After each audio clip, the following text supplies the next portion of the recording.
welcome back, folks, to the Culture Books podcast. It is the 7th of December, 2023. My name is John. I'm joined by Sheridan. We are doing a read-along podcast of Use of Weapons by Ian M. Banks. This is episode 12, and we are covering the events in chapter 6, SIX. And if you've been reading this book, you'll know why I have to make that clear. Sheridan, how are you? I'm good, thank you. Okay, and how have you enjoyed this chapter? A lot. Oh, you've enjoyed it a lot? Okay, great.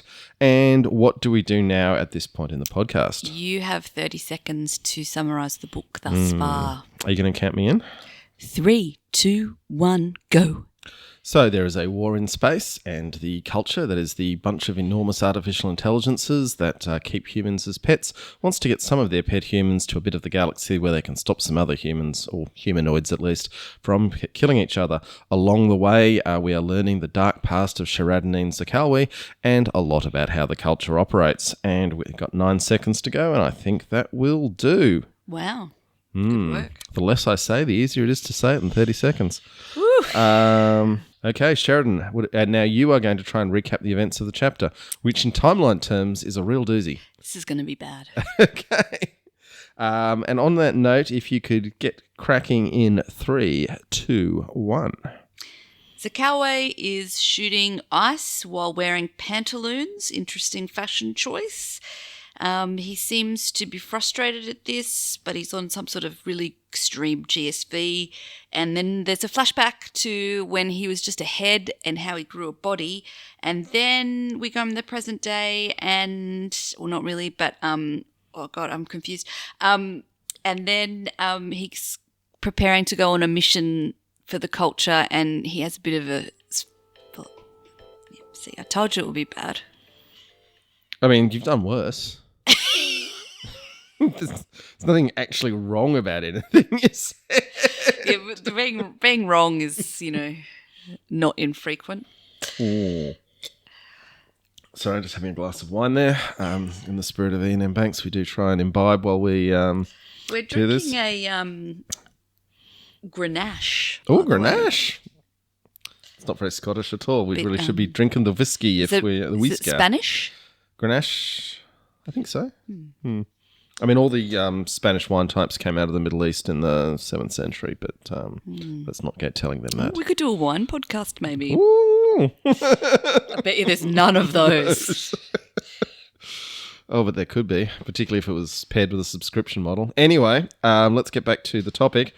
Chapter 6, SIX.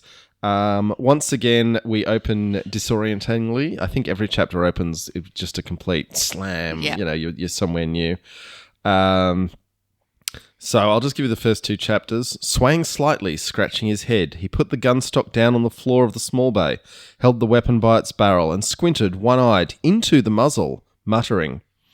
Zakalwe, Dizietsma said, we diverted 28 million people and 1 trillion tons of spaceship 2 months off course to get you to Voronhuts on time. I'd appreciate if you'd wait until the job is done until you blow your brains out. That's a reference to looking down the muzzle of the gun, which is generally considered to be a dangerous thing to do, particularly if the gun is malfunctioning and you don't know why. I did pick that reference up. Okay. All right. I was more concerned with the outfit. The outfit. So he wore a white shirt, sleeves rolled up, black pantaloons, and nothing on his feet. Well, he's shipboard. You don't wear shoes on a ship. Sort of sounds like a bit of a sort of pirate. Yeah, well, it's just being comfortable on a ship, isn't it? I thought maybe they'd given him some sort of bad outfit right before they took his body away. No, this is long Yeah, after. I'm sorry, I mean in the story, the writing. Anyway. Okay. Okay. All right. Now, what did you think of the back and forth about Zakalwe trying to get his gun to work? Well, it just shows that he's become this sort of highly focused soldier, killing machines sort of thing. Being a soldier is what he does. Yeah, so he's just obsessed with the weapons. Although he did very specifically say no soldering required before he agreed to do the job. And then what's the very first thing he's doing is playing around with guns. Yes. Because that's all he really knows how to do. Yeah. Yeah. And the play with the guns, what did you think about the discussion about the lack of garbage on the ship? I mean, it sounds like a really nice, sustainable world they've created them for themselves. The whole circular economy is working exceptionally well in this time period. Yeah, I mean, there's a line here, and I quote, trillion effing tons, and it hasn't got any goddamn garbage apart from its brain, I suppose. A very dismissive way to talk about a mind. Well, especially because I assume it can hear him. Oh, yeah, every word, yes. And then we get the explanation from Smar. I don't think a general systems vehicle thinks in terms of junk, Zakalwe, Smar said, sniffing dubiously at the contents of the ornately worked metal jug. She wrinkled her nose. Just matter that's currently in use and matter that's available to be recycled and turned into something else to be used. No such thing as rubbish. Yeah, he muttered. That's the crap it came out with as well.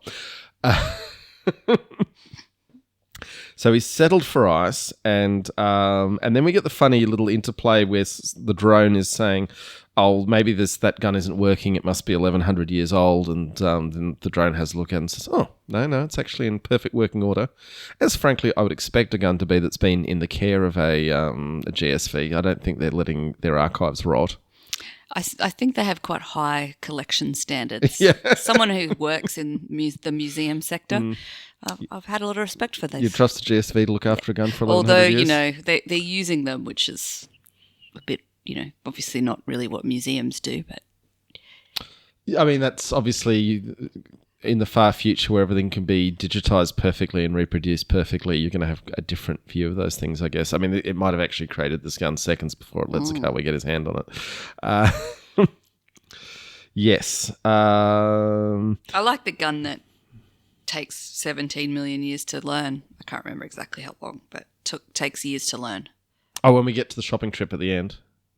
Oh, sorry. See, I've got it a bit disjointed with the timeline in this one. Right. Okay. We can save that for later. Sure. And then we get, Zakalwe can't get the gun to work. Scaffin's saying the gun's in perfect working order. And then Scaffin asks, how exactly did your conversation with the ship go when you asked for your rubbish? The drone inquired. I don't remember, he said loudly. I told it what a complete cretin it was for not having some junk to shoot at, and it said when people wanted to shoot at real shit, they usually used ice. So I said, all right then, you scumbag rocket, or something like that, give me some ice. He held out his hands expressively. That was all. He dropped the gun. Then the drone caught it. So he's actually leaning on the machines. I think, now it does mention that he's had a conversation with the mind here, but I can't recall him directly addressing a mind on page so far. And in this one, he's saying to the drone, why don't you just ask it to do things? He doesn't want to talk to the minds. Yes, that seems apparent. And I think that shows a real lack of understanding of the culture, because he's thinking Dizier or Diziette might be, an important person in charge or other humans, without quite understanding that really the minds are the bosses around here. And we will He also seems to be a bit drunk. Well, they've set the scene. We've kind of skipped over that, and where he's drinking heavily from a goblet that appears to be mostly empty, and whatever's in it made Diziette wrinkle her nose. So it could either be very bad or very strong, but given that it's on a culture ship, I'm guessing it's not very bad. So that would lean us towards very strong. Now, the drone then says, try asking it to clear the bay for firing practice.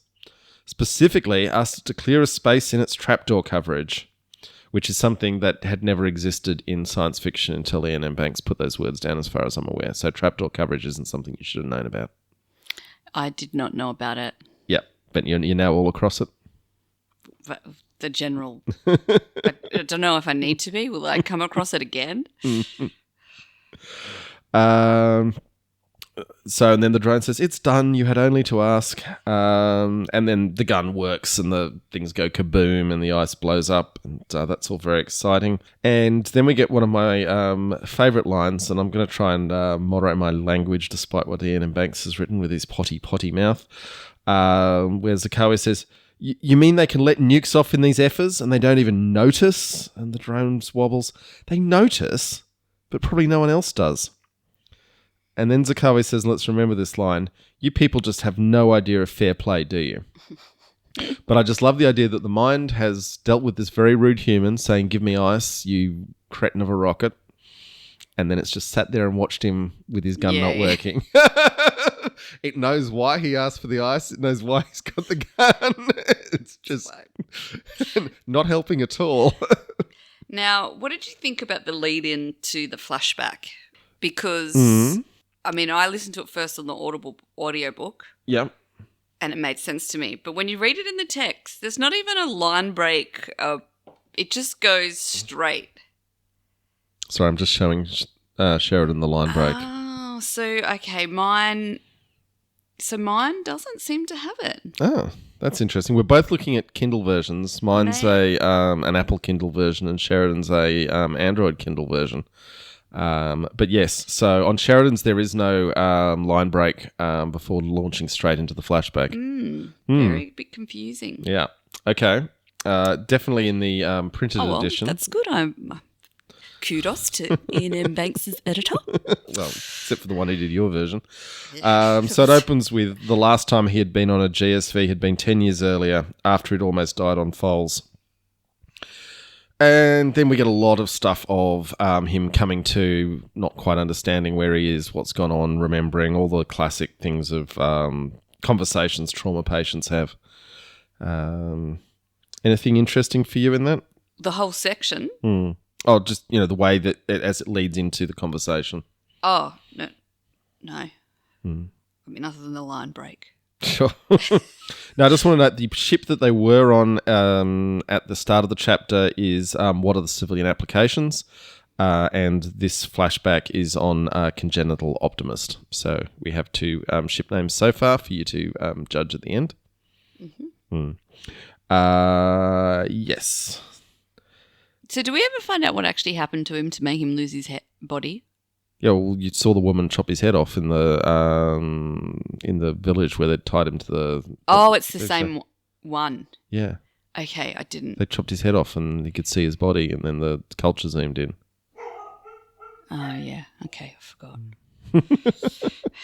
Cool. It's been so long since that chapter. I do like this bit where... it flashes before his eyes. He's suddenly like, oh, I remember. Smile says, you just remembered? Yeah, I just remembered. You going to be okay? She sounded serious, but still reassuring. I'll be all right, he said. It's just a scratch. There's a lot of jokes in this chapter. I found it quite funny. Yeah, I mean, remember that Monty Python's Holy Grail was a new cultural phenomena when this was written. Might even predate it. You'd need to... Sorry, I haven't looked that up. Okay. Narrow one this time. You could say that. Now, there is the whole business where we suspected just how late the culture left it to rescue him. And we sort of dance around that. And she's like, oh, if only you'd had a homing implant. We could have picked you up days earlier. Well, he says he doesn't want it, though. Yeah. This whole chapter, he is really turning into, like... a bit of a, PTSD. Well, I mean, this is the trauma that he's post from in the other chapters. Yeah, he's really, the character has emerged as, pretty messed up soldier vibes. I mean, we got some big hints to that when he had his girlfriend in the previous chapter. True. It's quite sneaky having this flashback in the middle of this chapter because it's actually tying together a whole bunch of other chapters. And then so now you get the stuff that they can just grow him another body, but it takes 200 days. I have my suspicions the culture could do it quicker if they wanted to, just on the basis that the culture can do anything it wants to. I just like how he's like, oh, I could do some things like educate myself, listen to music, watch some films, but can I get drunk? You just get this sense he's going to spend 200 days just inebriated. Why not? He's got nothing else to do. I guess he won't have the physical effects of the hangover either, although that'd be one nasty headache. Yeah. When all you got is head. Yes, he definitely likes his drinks. And then we meet Stod Paris, who's a rare culture civilian so far in the books that we've done. True. Normally they're involved in contact or special circumstances, but he's just I mean, I love the idea of he's a medic, which means that he's likes walking around the wards talking to patients because the ship doesn't need a medic. Yeah. But people probably do enjoy having someone coming in, looking at them and talking to them. Yeah. I mean, even in a hospital today, the machine could go beep, beep, beep if you actually required medical attention, but the nurses still come by just for the pastoral care. I think, have you been in the healthcare system? They're not coming by for pastoral care. We don't paying them enough for that. Oh, yeah, they ask you how you're going, if there's anything you need. Yeah, well, they're checking whether your IVs are going in properly. Yeah, well, like I said. That was not a disrespect to nurses, by the way. That was a disrespect to the underfunded healthcare system that we have. All right, okay. And then he decides he wants to stay awake. I did like how he was asking Smar if she can stay around while he's getting better. And she's saying, well, I could do. Would you like me to? And he's like, I'd appreciate it. And then she's like, oh. Can you imagine how boring you'd be? Just be drunk talk all day. Yeah, but she can just drop in on him for half an hour or so every day, and then she can go off to, there's millions of young men to I'd be sending that body double in for this one. Wow. Okay. And then she says, okay, I'll watch you put on weight. Which that was funny. Yeah. And then he says, thanks for not bringing that goddamn drone. I can imagine the jokes. Yes, Smar said. So that he said, Smar, what is it? And she's like, well, Scaffin, he sent you a present. And then, well, I can't open it. Come on, Smar. Smar opened the package. She looked at the contents. Stod Paris leant over and then turned away quickly, holding one hand at his mouth, coughing. Smar pursed her lips. I may ask for a new escort drone. He closed his eyes. What is it? It's a hat. I mean, it's funny. Yes, and Dali has made a wonderful picture of a hat for our cover art for this episode. Oh. So, yes, a hat on a spaceship. Yes, and what a magnificent hat it is too. I thought this would be like a baseball cap, but we've got like a top hat with a bow on it. So, wowzers. Yeah. The medic gets it, though. I don't think he'd be wearing a top hat around the wards, do you? Or maybe it's for his he accepted it as an onward gift, mostly because he wants to tell the story. They discussed that, he's dining out on this story.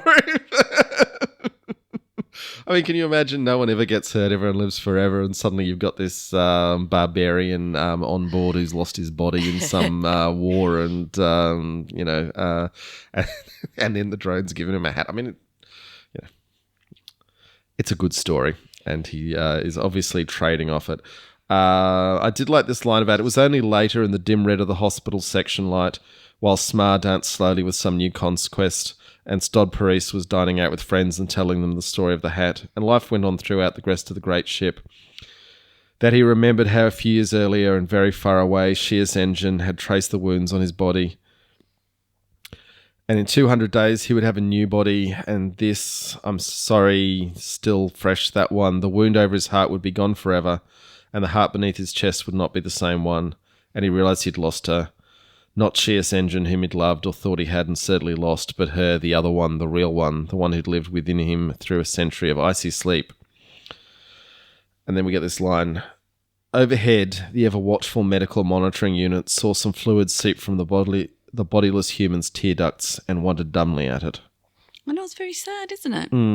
I mean, I did like, it was a very good sense of when you've had all your visitors and then you're just in the hospital ward and everyone else has gone home and it's got nothing to do but feel sorry for yourself. I'm thinking of one particular instance where you've had that, but we won't discuss it.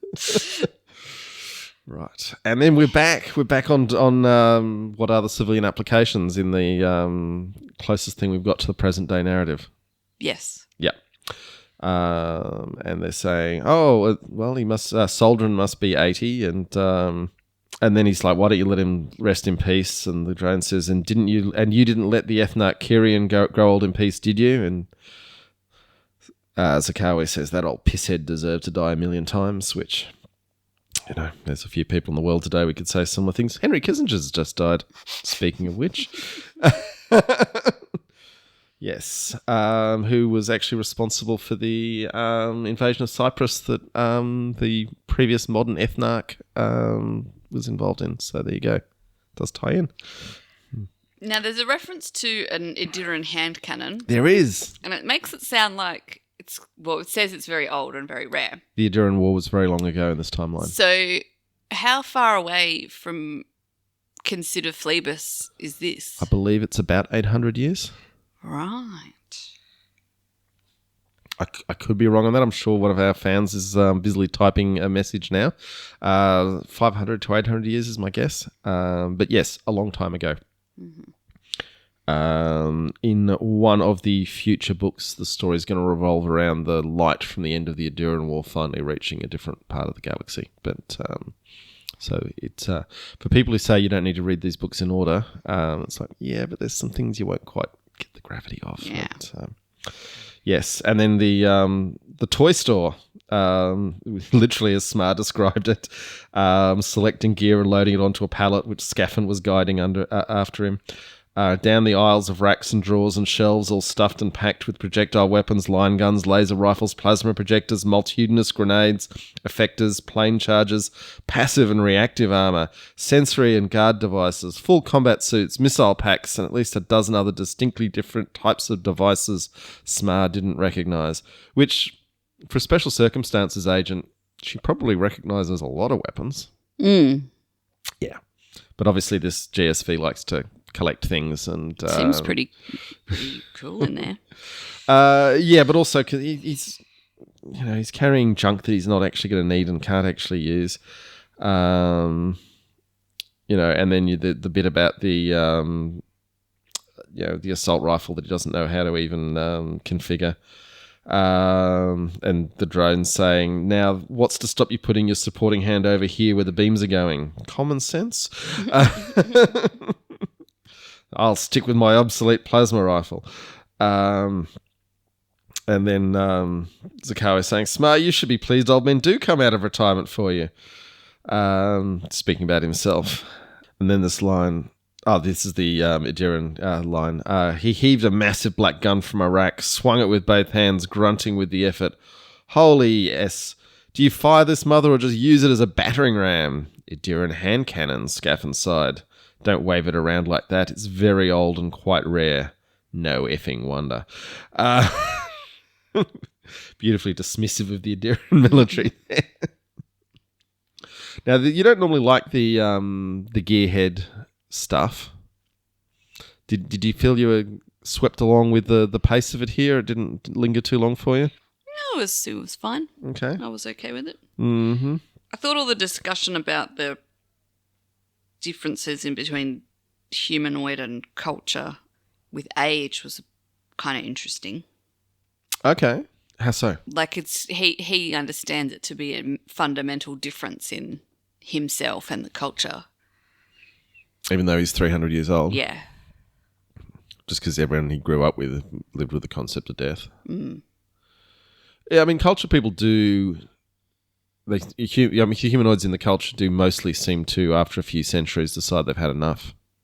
Well, that's, yeah. But that's a choice, and I get that's a totally different thing too. Dying in childbirth. Yeah, because he says, your stasis is your society and mine is my age, but we're both assured of death. Yeah. There is also this line of Diziet saying, don't try and hide behind necessities, Zakalwe. You could have changed your life. You don't have to live the way you do. You could have joined the culture, become one of us, at least live the way we do. And so it's just a little bit before we get to the stuff about age stability. But I just want to note that anyone can join the culture. He's remaining. Yeah, he doesn't want to. He's remaining apart as a matter of choice. He says he doesn't want to, yeah. Yeah.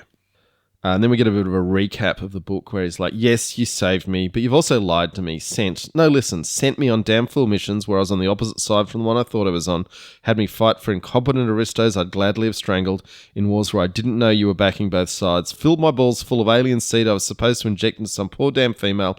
Nearly got me killed, very nearly got me killed 12 times or more. You've never forgiven me for that hat, have you? Scaffin said. Then Smar's saying, well, don't pretend it hasn't been fun. I just like this bit about the maps. He's like, fun? It's what it, and then he just complains about turning the map side down. Do you have any idea how annoying it is? Yes, and then Smar's saying, I had no idea this was an issue. Then she's like, there has to be a reason. There is a very old joke in army circles that they only ever fight where 4 maps meet. And then there's a follow-up you'll get if you talk to army people. They'll be like, yeah, and the maps are all in a different scale. So they're fighting on the corner of where the 4 maps meet, but they're all in different sizes. So this is a grumble of anyone who's had to do anything serious with maps, which is kind of a very few... everyone's just on their devices with their maps auto-orientating these days. So True. It's kind of going to be a forgotten thing at some point. Although I suspect militaries might keep paper maps longer than most. I feel, yes. But they don't like untrained people making mistakes, so it's going to be some real tension there. And then he calls Smar a remorseless bitch. He's saying, they're saying, there must be a reason for it. He's saying, what would the reason be? And psychology, Smar and the drone said at the same time. So, obviously they're trying to get into his head by giving him a map in a certain way. But that sounds mean. Yes, I did like the idea though that he's been fuming about these maps for decades. Like, what are you talking about the maps? And I did like this stuff where he's like, oh, I want 2 suits, and she's like, why do you want 2? And he's like, well, and then she's like, you can use those to imprison someone, Zakalwe. Which we're not going to let you do. And then what do you think of the FYT suits? What do you mean? When he starts referring to, it's a real FYT suit, and then Smar's like, what's an FYT suit? Yes, I've forgotten what it... I actually didn't... I thought the reveal of what it stood for was a bit sort of childish, but... Even though you can't remember what it was? Well, that's why I can't remember. Yes, well, it's an FU2 suit. That's it. As in when you're wearing one, you can just blow up anything around you. So, think Iron Man. Right. It's a little childish, but the bits of this book are written to appeal to 25-year-old men, so that's your nephew would be very impressed by a joke like that. No, he's very young. It's not his fault. I'm not saying he's dumb or anything. And then we have another flash. They're back on Xenophobe, the very fast picket, and they're heading to Voronhuts. It almost feels like an afterthought at the end of the chapter, this bit, doesn't it? Yes. Do you want to talk about the flirting? Which flirting are you talking about? Between Zakalwe and Smar. They kiss. Yes, and he says, one day Dizzy, and she says, not unless I'm unconscious or dead. Yes, but she kisses him, so it's a bit... Oh, there's definitely some sexual tension, but always between these two. And then she slaps him on the arse.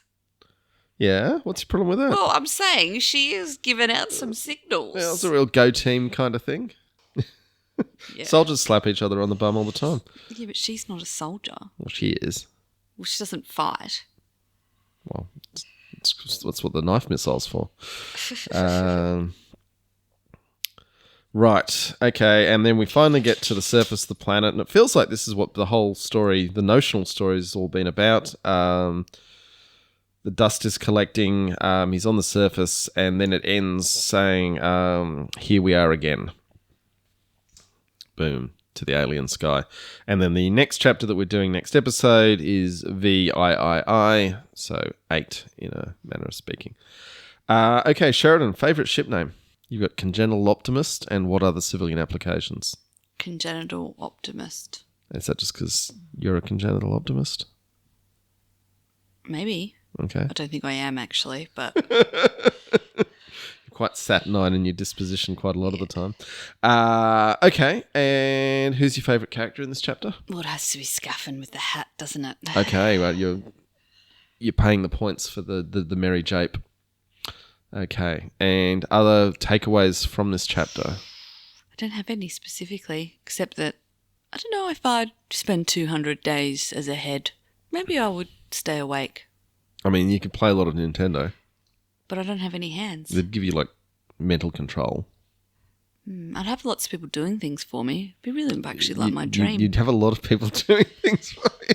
They'd have to do everything I wanted when I wanted it, though, to be enjoyable. Yes, there might be a little bit of waiting around. The other thing is, I mean, as we said, Zakalwe doesn't like asking the minds for things. So, because anyone else would just ask the mind, can I have a glass of water? It just appears. But if you're going to have to wait for someone else to talk to the mind for you, it could take longer.